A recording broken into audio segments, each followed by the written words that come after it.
Assalomu alaykum ustoz. Akimov, uchinchi yildan kecha qolib keldingmi? Necha kecha qoldi? Xo'p, deb. Nima deysan? Hech nima. Yaxshi o'tirar. O'tiraman. Odamza yutuqqa ishlatsam ekan.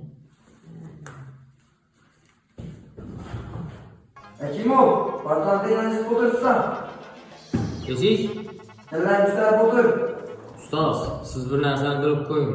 Kalla emas, boshi og'rir.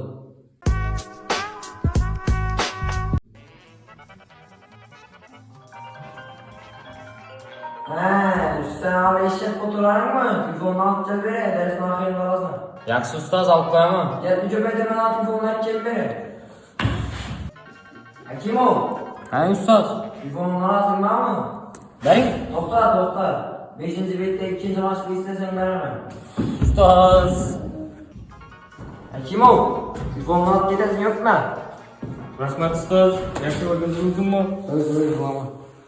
Ustoz, Ha? shu gaplar uchun bir sizga chekib olamiz.